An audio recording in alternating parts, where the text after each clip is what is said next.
Hey guys, welcome back to Raspberry Rock. One of the questions I get asked most these days is, when are you gonna do the insulation?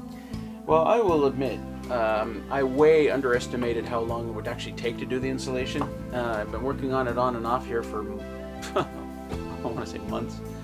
And of course, you know, it keeps getting put off because I have to go and get firewood and stuff like that. Totally underestimated how much firewood I would need for the winter.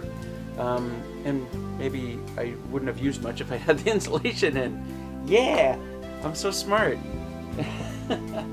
Anyway, I've been working my way around the room here in the insulation. This section I just did today, and I had to move like 3 stacks of pine here, and I had to move them over there. And this is, you know, one of the big complaints I get is your cabin is so messy. Yeah, it's messy. It's a work in progress. I got enough pine in here to do every wall and ceiling in here, which is a lot of pine. And so there's a stack here, and now there's a stack over here where I've just moved this stuff. A stack over here. So I'm still working on it, and I'm gonna take you around in a second and show you all the insulation that I have done. I generally don't film myself doing the insulation because I just want to get it done as quickly as possible. Hate doing it.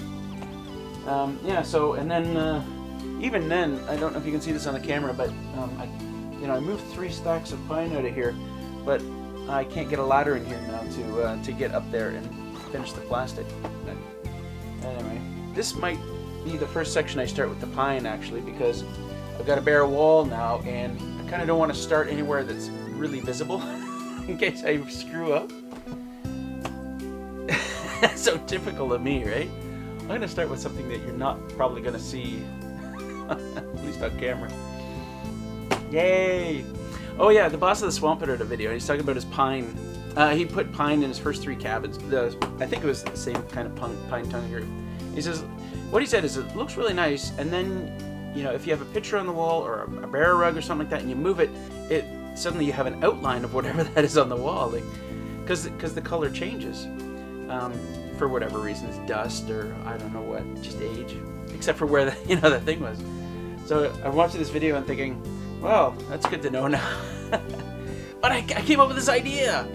I was like, and I told him on the video, I said, well, why don't you just every couple of months move that bear rug to a new spot on the wall, and after a while you'll have this interesting design going across your wall. It'll look natural, then you won't have to worry about it anymore. I'm too smart for my own good, aren't I? Anyway, let's take a look at what I've done. So here's where I started, in the loft area. My theory was, I'm probably losing more heat through the roof than anywhere else. Actually, that's not quite true. I started in the floor when I was building the cabin. Before we had the subfloor down, we put the insulation in there first. And what's in the floor is the same as what's in the ceiling here. It's R28 Roxol. R28, of course, is lots of insulation. It's the 7¼ inch stuff. Well, I should say it fits within the 2x8s, the 7¼ inch spacing. So lots of insulation. Okay, I probably shouldn't say this, but one of the reasons I didn't want to show myself doing this, not just that I wanted to get it done as quickly as possible, is because I don't want people watching me and saying, you did it wrong. It gets a little tiring when you hear that over and over again. You're doing it wrong.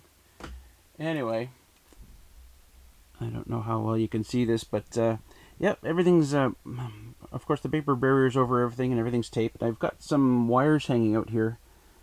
I'm going to have a pot light over there, and then another pot light on this other side here, so I put the wiring in for that. And then I'm going to have a light switch here, as well as one downstairs, so you can turn these lights on from upstairs and downstairs. And I've got the same thing happening on the other side here as well. And, oh yeah, there's more pine over there. Eventually what I'm going to have here as well is a knee wall on both sides, and I'm not sure where exactly that's going to go. I'm going to probably draw some lines and then just look at it and figure it out.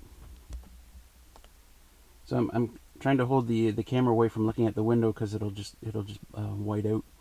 I've got some real challenges here with my wiring and how I'm going to do this. Right now I just kind of threw the plastic up, but I'm going to have to cut it away and then put probably some proper PVC ductwork in just to hold the wiring. But for now I just kind of threw it in there, and again I don't know exactly what I'm going to do with that just yet. So absolutely, doing the installation upstairs was the worst by far, especially going right down into the corners, because I was literally on my stomach and working overhead with the insulation. Oh god, it was awful. So I was actually pretty happy to come down here, although I still hate working with the insulation. I started with this wall here and worked my way across, and then and this wall wasn't too bad. There's not a lot of stuff on this wall. It's most of the studs are 16-inch on center, so it wasn't a huge deal. And then I worked a little bit this way on both walls, the wall over there and the wall over here. And what I'm going to do here is, I was thinking about starting the pine around here somewhere. But one of the things I want to do here is I'm going to put I've got some cement board over there. I'm going to put it up 4 feet, and then on top of that I want to put some brickwork. And I'm not sure exactly what kind of brickwork it's going to be, and I'm probably going to get somebody to do that for me, because you kind of only get one chance to make that look right. So up above my my top plate there is a really tricky area, and I'll show you on the other side, because the other side isn't finished yet. But what I had to do is I took 1-inch board. It kind of very much looked like that, right? That eye joist. So I took 1-inch board and I kind of wedged it in there, cut it to size, and wedged it in all the way along.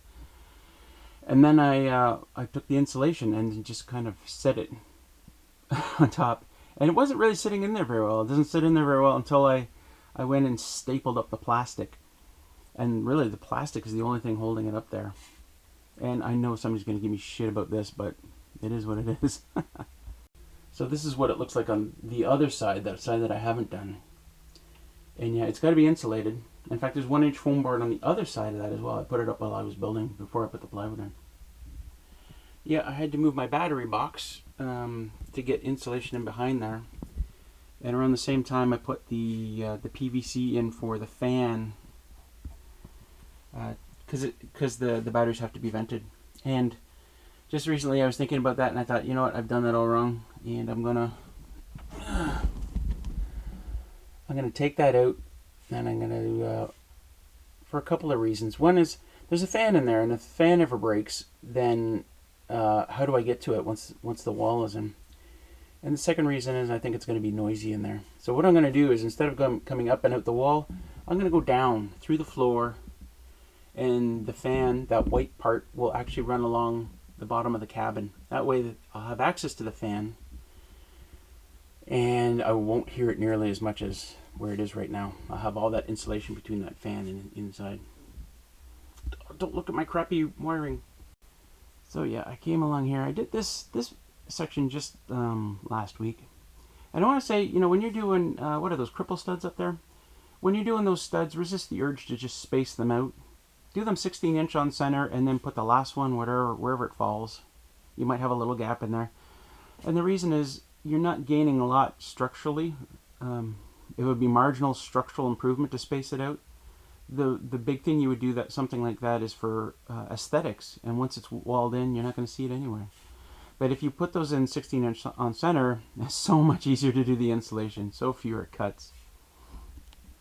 So what I have left for the end is this wall and the wall over there in the kitchen, and they're going to be a bit tricky. I know this already. Like getting in here, I can't really move the shower without disconnecting the drain, and I really don't want to do that.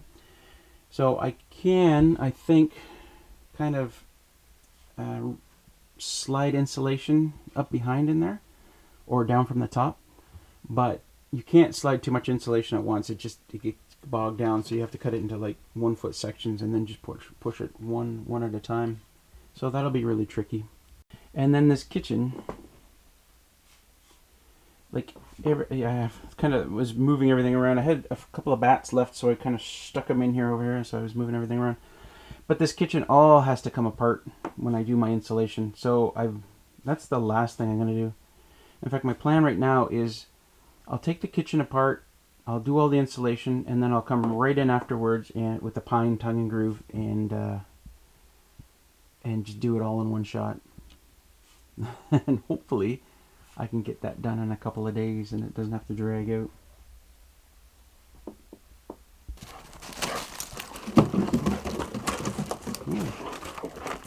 What's going on? And the aftermath of cutting insulation. The crap just goes everywhere.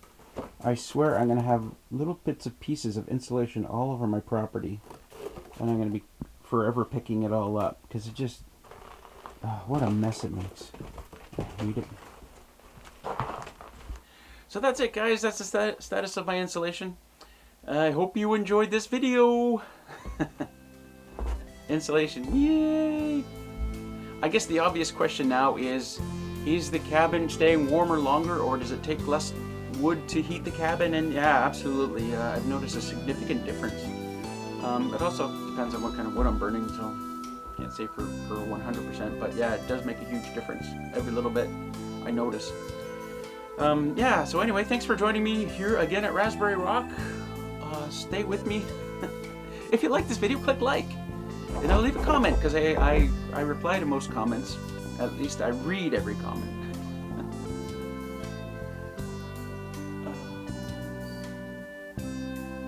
And enjoy this beautiful view. I'm going inside. I'm cold.